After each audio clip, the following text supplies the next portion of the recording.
예, 오늘 성경 말씀 신약 성경 마태복음 9장입니다. 마태복음 9장 28절, 29절 두 절만 제가 봉독하겠습니다. 마태복음 9장 28절과 29절이고 본문은 27절부터 31절까지입니다. 28절과 29절 제가 봉독하겠습니다.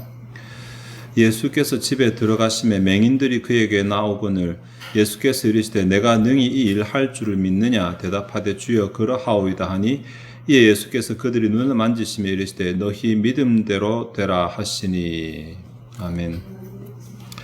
사실 오늘 본문은 그렇게 긴 이야기는 아닙니다. 마태복음 9장에는 야이로의 그 딸을 살리신 이야기가 굉장히 크게 부각이 되기 때문에 많은 분들이 야이로의 딸을 살린 이 이야기를 생각하는데 사실은 이 중심적인 이야기 앞과 뒤에 작은 이야기들 두 개가 있습니다. 하나는 그 12회를 혈루증으로 앓던 여인이 고침받은 사건이 앞에 나오고 그리고 맹인들을 고친 사건이 뒤에 나옵니다. 이 맹인들을 고친 이 사건은 마태복음에만 기록이 되어져 있습니다. 이 세 개의 이야기가 다 다른 것처럼 보이지만 사실은 같은 이야기를 합니다.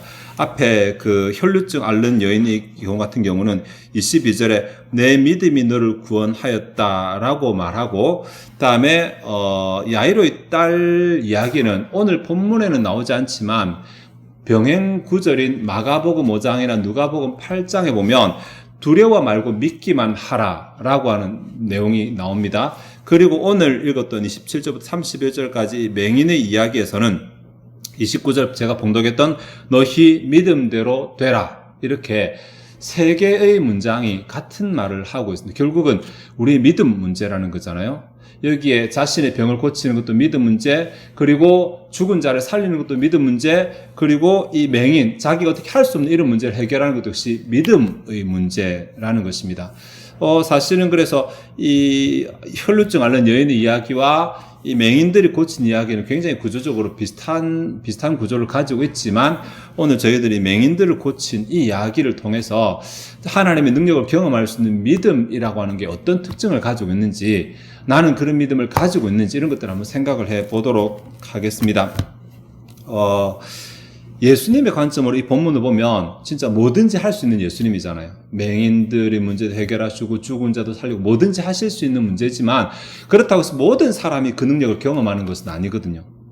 도대체 누구는 이 능력을 경험하고 누구는 경험하지 못하고 그 차이가 무엇인가, 우리가 경험하려면 어떻게 하는 것인가를 찾으려면 맹인들의 관점에서 본문을 보아야 되는데 참 본문이 좀 재밌는 내용들이 있으면 살펴보면서 우리가 나눌 것인데 이 예수님께서 맹인들의 문제를 그냥 단번에 해결해 주시는 것이 아니라 단박에 해결해 주시는 것이 아니라 시간을 두고 해결하시는 바람에 맹인들이 어떠한 태도를 보이는 이제 그러한 특징들을 우리가 찾아낼 수 있게 됩니다. 이 맹인들이 보여주는 믿음의 원리가 크게 세 가지입니다. 그 세 가지를 생각해 보겠습니다. 가장 먼저는 믿음이라고 하는 것이 말씀에 의지하는 것이다 라는 특징이 본문에 나옵니다. 일단 이들이 맹인들로 나오잖아요. 맹인들이라고 하면 이제 팔레스틴은 특히 안질 환자가 많습니다. 왜냐하면 여름에 모래폭풍이 굉장히 많이 불어오기 때문에 모래폭풍에 그 입자들이 눈에 들어가면 눈병을 야기시키고, 그래서 물론 날 때부터 맹인도 있고 다음에 살아가면서 안질환에 걸린 환자들도 있고, 본문의 맹인들이 어떠한 사람들인지는 본문에 나오지 않는데 그러나 이들이 둘이 같이 다녔다는 점이 이게 조금 이제 힌트가 될 수 있습니다. 맹인들이 둘이 같이 다녔다. 한 집안에 맹인이 둘이라서 둘이 같이 다닌 것은 아닐 것이고 아마 맹인들끼리 같이 다닌 것으로 보이는데 이 비슷한 경우가 마태복음 20장에 한 번 더 나오거든요. 마태복음 20장 30절에 보면 소경 둘이 길가에 앉았다가 예수께서 지나가신 탐을 듣고 소리질러 가로되 이렇게 나옵니다. 주여 우리를 불쌍히 여기소서라고 하는 말이 나옵니다. 우리를 불쌍히 여기소서 다윗의 자손이여 라고 하는 이 말은 오늘 본문 27절에도 똑같이 나옵니다. 다윗의 자손이 우리를 불쌍히 여기소서라고. 그러니까 이 당시에 소경 둘이 예수님을 만났다 이 사건을 조금 생각해보면 이들이 길가에 앉아서 뭘 했을까? 세월 지나가는 얘기를 하진 않았을 것입니다. 당시 소경은 굉장히 사회적 약자에 해당되고 구걸했을 것입니다. 그리고 왜 둘이었냐면 아마 이 소경들을 집에 이 맹인들을 가정이 이렇게 품어주지 못하니까, 품어줄 만한 가정이 없기 때문에 이들이 혼자는 힘들고 둘이 다니면서 이렇게 구걸을 했던 것으로 보입니다. 본문의 맹인들도 다르지 않을 것입니다. 그러니까 한마디로 말하면 좀 답이 없는 상황이죠. 예, 이들의 상황 자체는 답이 없는 상황입니다. 예, 뭐 뒷받침해줄 가족도 없고 또 재산도 없고 그래서 뭐 의존한데 봤자 정상적인 사람에 의존할 수도 없고 자기들끼리 이렇게 그냥 이렇게 위로하면서 겨우겨우 이렇게 목숨만 연명해 나가고 있는 그런 상태의 사람들입니다. 그런데 이런 사람들에게 예수님에 관한 소문이 들려지게 되는데 27절 앞에 있는 26절 야이로의 딸을 살리신 이 사건이 그 소문이 그 온 땅에 퍼지더라라고 이렇게 이제 설명을 달아놨습니다. 야이로의 딸을 살리신 것이거든요. 야이로의 딸을 살리신 이 사건이 퍼지고 다음에 27절에 예수께서 거기에서 떠나가실세 그래서 거기에서는 야이로의 집이겠죠. 떠나가실세 맹인들이 따라오면서 소리를 질렀습니다. 어떻게 이렇게 빨리 됐는가? 아마 이 장소가 가버나움인 것으로 알려져 가버나움은 그렇게 큰 동네는 아닙니다. 그래서 이 야이로의 딸을 살리시고 나서 야이로가 자기 집에서 예수님에게 식사 대접하고 아마 이런 일이 있는 가운데 빨리 그 소문이 밖으로 퍼져나가서 저 집에 딸이 살았다고, 죽었는데 딸이 살았다고 이 소문을 맹인들이 듣게 되었고 맹인들이 그 집을 찾아갔겠죠. 예, 그런데 그 집에 찾아 들어가서 예수님께 어떻게 말하지는 못한 것 같습니다. 야이로의 집이 당시에 어느 정도 사는 집이었고 그러면 보통 거린이나 이렇게 맹인들 구걸하는 자들 안에 들어가지 못하니까 집 문 밖에서 기다렸을 것 같습니다. 뭐 눈을 못 뜨고 있으니까 아마 웅성웅성거리면서 예수님께서 그 집에서 나오시는 것 같으니까 그때부터 소리를 질렀던 것 같습니다. 그러면서 다윗의 자손이여 우리를 불쌍히 여기소서라고 이렇게 말을 합니다. 27절 다시 보시면 예수께서 거기에서 떠나가실새 두 맹인이 따라오며 소리 질러 이르되라고 되어 있는데 한글 성경으로는 두 맹인이 따라오며 소리 질러라고 말했는데 원래 원문대로 한다면 따랐다 하면서 소리를 지르면서 따라갔다 이렇게 해석하는 것이 맞거든요. 그러니까 예수님을 따라가는데 소리를 지르면서 따라갑니다. 자, 상황을 다시 한번 이해해 볼게요. 이들이 지금 맹인입니다. 그러니까 앞이 안 보이는 사람들입니다. 맹인들이 눈이 안 보일 때 의존하는 가장 첫 번째 도구가 귀거든요. 근데 귀를 가장 크게 방해하는 것이 소리입니다. 딜레마죠. 예수님을 따라가려면 소리를 집중해서 들어야 되는데 예수님한테 또 내 말을 들리게 하려면 크게 고함을 쳐야 되니까. 그러니까 지금 이 맹인들은 뭔가 예수님 움직이시는 것 같아서 소리를 질렀는데 예수님은 반응 안 하시고 사람들 멀어지는 것 같고 그러니까 따라는 가야 되겠는데 그러면 귀를 집중해야 되는데 그 상황에서 또 소리는 질러야 되겠고 뭘 선택하지 심적으로 딜레마, 혼란스러울 것입니다. 그러는 가운데서 소리를 지르다가 또 집중하다가 소리를 지르다가 안 되면 옆 사람 붙잡고 물어보다가 이렇게 해서 있으면 따라갑니다. 예수님이 이 사실을 몰랐을 걸까요? 알았습니다. 그죠? 충분히 알았음에도 불구하고 예수님 침묵하십니다. 예. 이곳에서 이제 예수님께서 이 맹인들에게 뭔가 요구하시는 믿음의 모습이 드러나게 됩니다. 자, 맹인들의 생각에 일단 예수님 만나면 문제 해결될 것 같아요. 왜냐면 소문을 들었으니까 죽은 사람도 살렸다니까 눈 고치는 정도야 뭐가 문제일까? 라는 생각이 생겼어요. 소망이 생겨서 예수님은 딴에 찾아갔어요. 예의도 지키고 집안에 침범해가지고 무조건 뗐을 수도 있는데 그렇게도 안 하고 나름 자기가 챙길 거 챙기고 예수님 나오사는 소식 듣고 그제서 자기가 고함을 질렀는데 예수님께서 응답을 안 하시는 것입니다. 관심도 안 가지시는 것입니다. 자, 이때 우리 같으면 어떤 생각이 드냐면 왜 이렇지? 못 들으셨나? 더 크게 소리 지르자.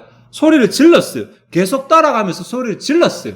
그런데도 불구하고 예수님께서는 전혀 반응을 안 하십니다.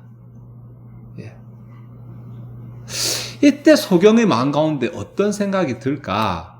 아이씨, 나랑은 연이 아닌갑다. 불교 용어서 죄송합니다. 나랑은 상관이 없는갑다. 이렇게 생각하고 되돌아 집으로 갈 것인가? 합리화시키죠. 우리 그죠? 저 사람 내 병 못 고친다. 병 고칠 것 같았으면 어떻게 연결시켜 줬겠지. 이렇게 생각하고 돌아갈 것인가? 머리로 생각이라는 걸 할 수 있잖아요. 그런데 이 순간 소경들의 이 맹인들이 머리로 생각을 하지 않고 계속해서 예수님께 고함을 치면서 따라다닙니다. 이전에 이들이 예수님 만난 적 없는 것 같아요. 본문에서 처음 예수님 만난 것 같아요. 소문 듣고 왔으니까. 그러니까 이전에 예수 만났다면 예전에 어떻게 고쳐야 했을 것인데 본문에서 처음 예수님을 만나고 소문만 들은 상태로 지금 예수님 찾아왔는데 거절당했을 때 이 사람이 뭔가 행동을 보이는데 그 행동이 근거가 뭐냐면 자신의 생각이 아니라 여전히 자기가 들은 소문을 놓지 않고 있다는 것입니다. 그래도 예수님 만나야 된다. 그래도 내가 한번 그를 만나고 어떻게 해봐야 된다라고 하는 생각이 있으니까 계속적으로 따라가고 있다는 것입니다. 이것을 말씀에 의지하는 상태라고 볼 수 있습니다. 예, 로마서에 보면 믿음은 들음에서 나며 라는 말씀이 있거든요. 그러니까 이들이 지금 예수님에 관해 소문을 들었고 그 들은 소문을 마음 가운데 꽉 잡았습니다. 예수님께 나아가면 나을 수 있다. 똑같은 이야기, 같은 주제가 제가 아까 혈루증 이야기라고 말씀드렸는데 혈루증 앓던 여인의 마음속에 뭐냐면 그 옷에 손을 대면서 내가 저 옷에 손만 대어도 낫겠다라는 마음을 가지고 있었습니다. 그랬더니 그 믿음대로 손을 떼었더니 자기 몸이 나아버렸어요. 이게 믿음이거든요. 머리로 계산이 안 되거든요, 이게. 그러니까 지금 이 맹인들이 자기 머리, 자기 계산기 굴리면 상황 자체가 안 돼. 자기 상황은 나을 만한 상황도 아니고 어떻게 맹인이 눈을 뜬단 말이냐. 예. 이런 상황이 아니면 그 다음에 또 지금 또 예수님께 기도도 했는데 예수님께서 들으시는 상황도 아니에요. 응답도 없어요. 이런 상황임에도 불구하고 자기 머리로 생각하거나 계산하지 아니하고 여전히 들은 소문을 붙잡고 있다는 것입니다. 그래도 내가 한번 만나보겠다. 그래도. 사실 이런 자세는 오늘 우리 기도할 때 굉장히 많이 도전되는 자세 아닐까? 내가 뭔가 성경을 보다가 도전이 되고 다른 사람 간증 듣고 도전이 되고 말씀 듣고 도전, 그래 나 기도해보자 라고 말하는데 내 머리로 따지면 내 상황이 해결될 상황은 분명히 아닙니다. 예.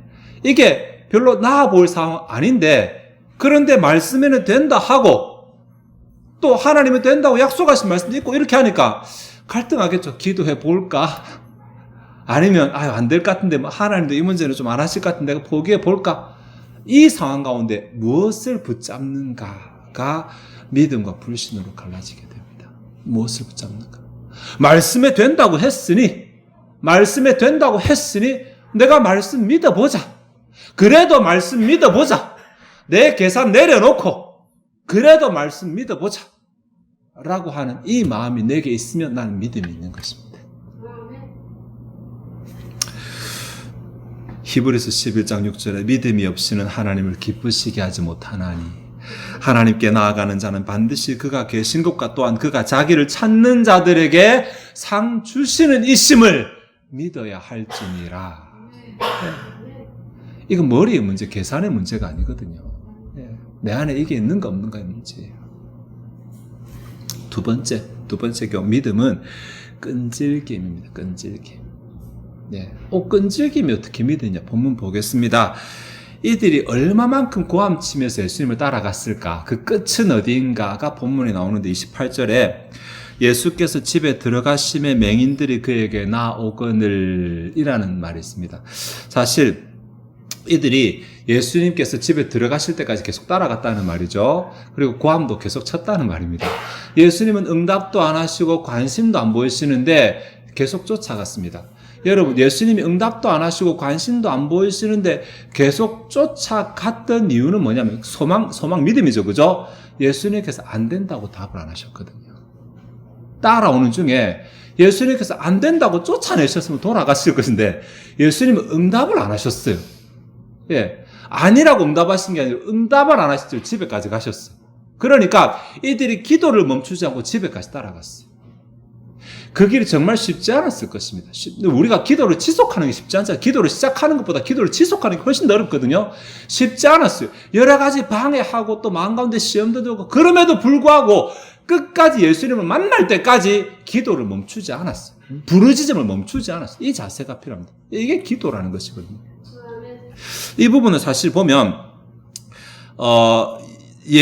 들어가심에 맹인들이 그에게 나오거늘이 이제 예수님께서 들어가셨다는 동작이 하나 있고 그리고 맹인들이 나와봤다는 동작이 하나 있고 두 개가 이렇게 시간 순서로 나온 것처럼 보이지만 그것이 아니라 사실은 원어로 보면 맹인들이 예수님께 나왔다만 문장입니다. 알겠죠? 헬라어 문법이 어려운데 쉽게 설명하면 예수님께서 집에 들어가신 것은 사실은 이제 분사구문이라고 문장이 되지 않고 맹인들이 그에게 나왔다 문장입니다. 이 단순한 문법적인 특징이 우리에게 뭘 말해주냐면 예수님의 의도가 이 가운데 드러나게 됩니다. 지금 본문의 관심은 예수님이 자기 집에 들어갔는가가 본문의 관심이 아니라 맹인이 그에게 나왔다가 본문의 관심이라는 것입니다. 그러면 이 본문을 기록한 것은 하나님의 영감, 성령의 영감이고 예수님도 역시 마찬가지로 맹인들이 나오는 것이거든요. 그러니까 내가 집에 들어갈 때까지 맹인들이 나오나 안 오나 이게 관심인 것입니다. 정리하면 그렇습니다. 도중에 포기하지 않고 나는 집에 가서 만날 것인데 집에 가 있어서 맹인이 나올 것인데 그때까지 맹인들이 여전히 계속해서 자기들이 기도하고 부르짖는 그 요청하는 것을 멈추지 않고 끝까지 오는지 안 오는지를 마치 시험하셨다는 것처럼 본문은 기록을 해놓고 있습니다. 예. 맹인들을 불쌍히 여기신다면 아니 그렇게 어렵게 오다가 넘어졌을 수도 있고 다른 사람한테 굳이 이렇게 싫은 소리 해가면서 딱 듣기 싫은데 좀 고함 좀 그만쳐라 이런 말 들으면서까지 왔는데 아니 정말 하나님이 사랑의 하나님이시고 맹인들을 불쌍히 여기신다면 왜 굳이 이렇게까지 해야 되는가 라고 생각할 수 있잖아요. 근데 그게 예수님의 의도였다는 것입니다. 의도. 무슨 의도인지 우리 찾아야 되겠죠. 그죠? 예수님께서 일부러 그렇게 하셨다. 왜 예수님께서 일부러 그렇게 하셨어요? 일단 그 뒤엔 얘기 놔두고 왜 그렇게 하셨어요? 일단 예수님이 시간을 끄셨잖아요. 시간을. 바로 안 고쳐주시고 시간을 끄셨어요. 세상에 야이로의 딸 문제 같은 경우는 가가지고 죽었다 그러는데도 아유 잔다 걱정하지 마라. 예수님이 벌써 죽었습니다. 그러니까 허허 참 두려워 말고 믿기만 하라니까 이런 식으로 말씀하시던 예수님께서 왜 갑자기 맹인들이 이 간절한 문제에 있어서 그는 태도를 돌변하셔가지고 시간을 끌고 계실까? 일단 성경에 시간을 끌었다 혹은 시간을 끄는 문제에 관해서 교훈하시는 것이 몇 번 나옵니다. 누가복음 18장에 항상 기도하고 낭망치 말아야 될 것을 교훈하실 때도 뭔가 끈질기게 기도하라. 그러면 응답될 것이다. 라고 이렇게 교훈을 해주셨습니다. 뭔가 시간을 끌어. 이렇게 즉각적으로 고쳐질 경우도 있지만 시간을 끌었던 경우들이 있다라는 것입니다. 근데 왜 그러셨을까가 본문의 세 번째 교훈인데 그것은 확신입니다. 확신. 네. 아마 이게 예수님께서 맹인들에게 시간을 끄시던 이유이기도 한데 맹인들이 힘들게 물어 예수님이 집에 들어오자마자 예수님께서 하신 것이 28절 예수께서 이르시되 내가 능히 이 일 할 줄을 믿느냐입니다. 그러니까 아이고 고생했다. 수고 많았다. 이런 말도 안 하고 어쩌다가 이렇게 됐니? 어디 사니? 이런 말도 전혀 없습니다. 예수님께서 어떻게 보면 막 따라오느라 고생하고 고함치느라 숨이 헉헉거리고 이제 집에 딱 들어오자마자 기다렸다는 듯이 하시는 말씀이 믿느냐? 그런데 예수께서 이르시되 믿느냐라고 하셨을 때 이들의 대답이 주여 그러하오이다 라고 말을 합니다. 만약에 26절 그 소문이 그 온 땅에 퍼지더라 예수께서 거기서 따라가실 때 27 이 상황이었다면 내가 이 일 할 줄을 믿느냐라고 말했을 때 이들이 주여 그러하오이다 라고 말했을까는 조금 의문이 생깁니다. 소문을 들은 상태거든요. 소문을 듣고 주님께 찾아가 볼까 주님께 가면 뭐가 있을까 이 정도의 상태였습니다.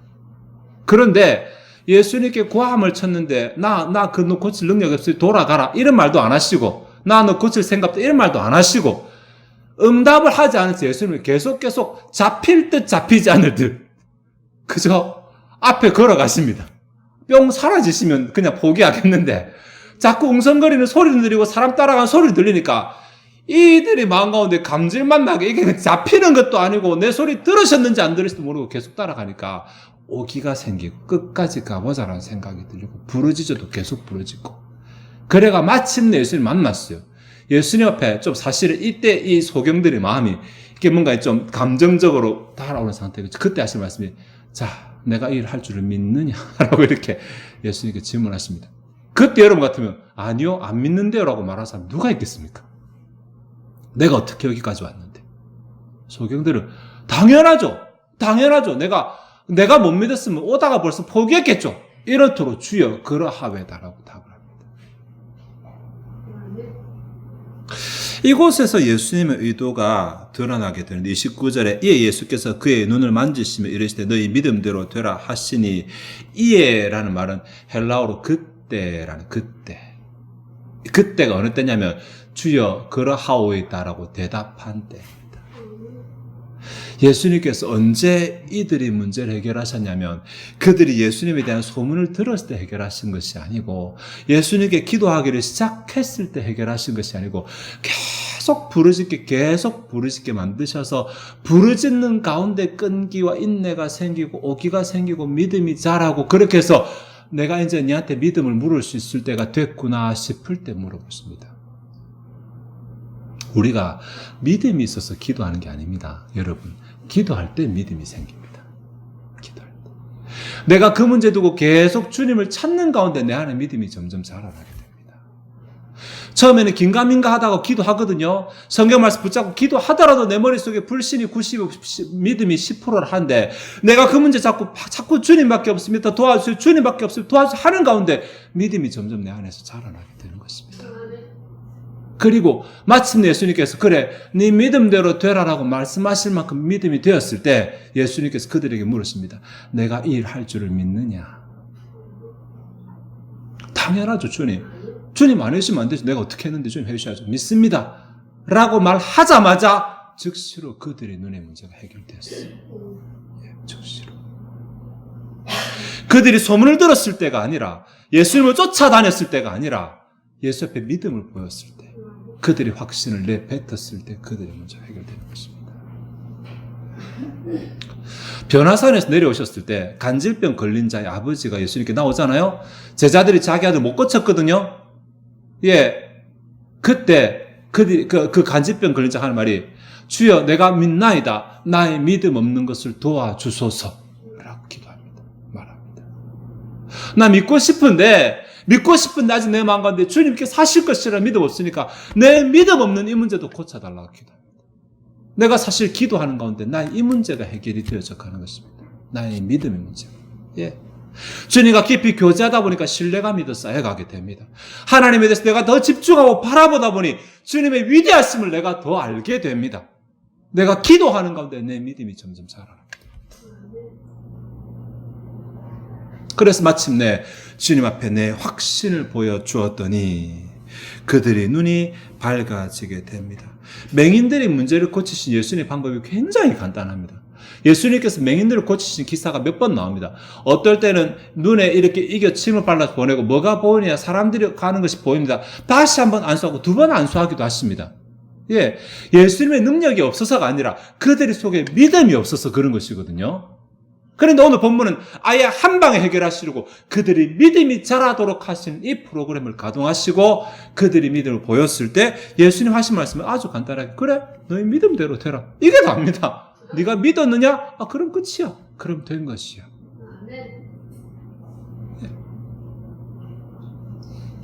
그리고 나니 여기 너희 믿음이라는 말은 너희가 가진 믿음이라는 말이거든요. 너희 속한 믿음, 그러니까 너희가 믿음을 가졌느냐? 그럼 끝이야. 내가 이 일을 할 줄을 믿느냐? 내가 이 일을 할 것이라는 믿음이 네 속에 들었느냐? 하나님께서 나를 이 일을 하실 것이라는 믿음이 내 가운데 생겼느냐? 아멘, 생겼습니다. 그럼 끝이야. 그럼 그 일 된 것이야. 그럼 구한 것을 받은 줄로 믿어라. 말씀하셔요. 아멘. 30절에 그 눈들이 밝아진지라. 한글 성경에 보면 너희 믿음대로 되라 하시니 그 눈들이 밝아진지라 이렇게 29절에 나오는데 30절에 원어로 보면 그러자라고 하는 접속사 그러자. 그러니까 보세요. 내가 너희 이 일 할 줄을 믿느냐? 주여 그러하오이다. 당연하죠 주님. 너희 믿음대로 되라 말씀하시자마자 그들의 눈들이 밝아진 것으로 나옵니다.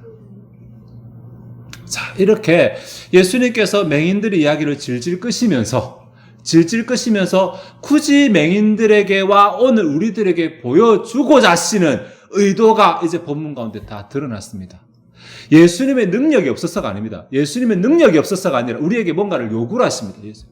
우리가 뭔가를 기대를 하십니다. 그 능력을 베푸시기 위해서 뭔가를 기대했습니다.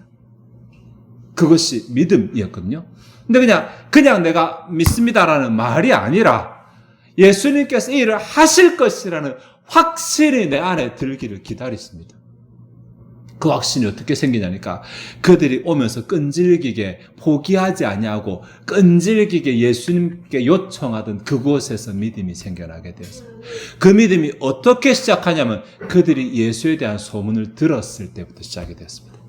그러니 우리는 하나님께서 이 일을 하실 것이라는 성경 말씀의 약속을 내가 붙잡고 그 약속 붙잡고 하나님 제가 믿음이 없습니다. 이 사실이 믿어지게 내게 믿음을 달라고 기도하는 가운데 내 마음 가운데 그 믿음이 생기면 하나님께서 내게 이 일을 하실 줄을 믿느냐 하셨을 때 아멘 저 믿습니다 라고 말했더니 됐다. 네 믿음대로 될지어다. 이 복이 내게 이루어지게 되는 것입니다. 그것이 오늘 본문 가운데 예수님께서 맹인들의 그 행동을 통해 우리에게 보여주고자 하시는 의도입니다. 말씀을 좀 정리하도록 하겠습니다. 사실 예수님을 만나기 전까지 맹인들은 그 땅 가운데 수없이 많은 맹인들 중에 별반 다를 것이 없는 맹인 두 사람이었습니다. 그렇죠? 문제를 가진 수없이 많은 사람들 중에 별반 다를 것 별로 튀지 않는 다 문제를 가지고 살아가고 다 답 없이 살아가는 가운데 튀지 않는 우리와 똑같은 사람이었습니다. 그러나 이 본문 이후 이들은 분명히 달라진 삶을 살게 되었습니다. 어떻게 별반 다를 것 같지 않는 수없이 많은 사람들 가운데 이들이 달라지게 되었을까요?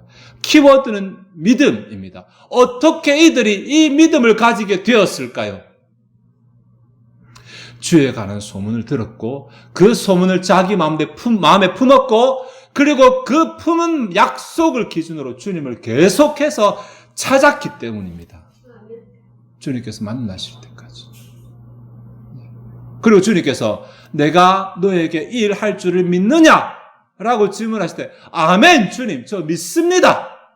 라고 답을 했더니 그래 그럼 됐다. 네 믿음대로 될 것이다.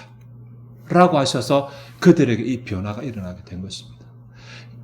전과 후만 가지고 볼까요? 맹인들이 그냥 길거리에 앉아서 구걸하던 자들이 눈을 뜨게 되고 정상적인 삶을 살아가게 된 것, 이거 어떻게 가능합니까? 어떻게 설명하시겠습니까? 자, 우리의 머리를 가동시켜봤자 설명 안 됩니다. 답 없습니다. 지금 내가 가진 문제죠. 답 없는 문제 똑같습니다. 내 머리를 굴려도 답 안 나오는 그 문제가 예수님께 나가면 답이 있을 수 있습니다. 하나님께 나가면 답이 있습니다. 그러나 내가 준비해야 됩니다.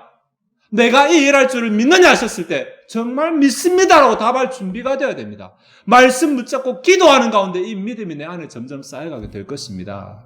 주님과 교제하는 가운데 신뢰감이 쌓여가게 될 것입니다. 그래서 간질병 걸린 자의 아들, 간질병 걸린 자의 아버지에게 제자들, 그 사건 이후로 제자들에게 말할 때 너희 믿음이 부족한 영혼이라고 말씀하시고 다른 곳에는 기도 외에는 이런 이유가 나가지 않는다고 그렇게 말씀하신 것입니다.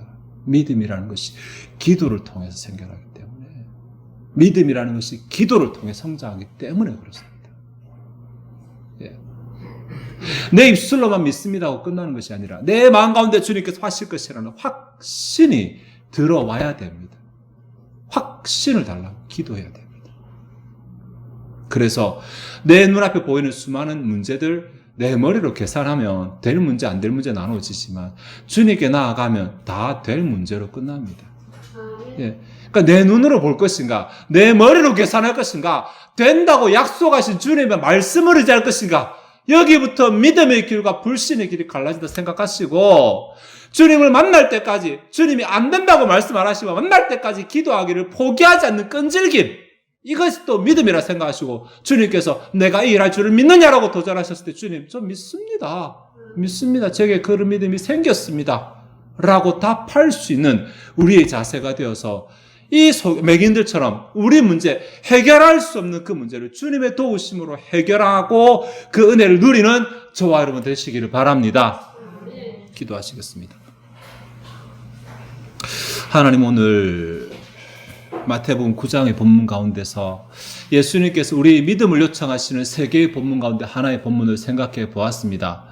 때로는 하나님께서 하실 수 있다는 사실도 듣지 못하고 때로는 들었어도 설마 그럴까라고 기도의 자리로 나가지 못하고 때로는 기도의 자리에 나왔다 하더라도 주님 만날 때까지 인내를 지키지 못하고 도중에 포기하고, 때로는 주님께서 네가 믿느냐라고 하셨을 때 내 마음과 내 믿음을 준비하지 못하여서 내 문제를 하나님께서 해결하시는 그 은혜를 경험하며 누리지 못하며 살았다면 이제 나의 믿음을 돌아보고 점검하게 하옵소서. 내 마음 가운데 머리가 아니라 하나님의 약속을 품고 있는지, 내 마음 가운데 그 약속을 가지고 기도하면서 포기하지 않는 끈질김이 있는지, 내 마음 가운데 주 앞에 믿음을 요청하며 주님께서 하실 것이라는 확신을 가지게 되었는지를 점검하게 하시고, 이 세 가지가 내 안에 이루어졌다면 주님께서 하실 것이라는 그 확실함을, 변치 않는 그 은혜를 우리가 반드시 누리게 될 것이라는 소망도 품게 하여 주시옵소서. 하나님, 어제나 오늘이나 변하지 않고 동일하신 주님, 본문에 약속하신 그 사건이 오늘 우리의 삶 가운데서도 풍성하게 나타날 줄 믿습니다. 우리가 그런 믿음을 다 가지게 하여 주시옵소서. 자, 저 앞에 준비된 예물을 드리고자 합니다. 우리의 마음이 즐거이 하나님을 헌신하게 하옵소서. 감사드리며 예수 그리스도의 이름으로 기도합나이다. 아멘.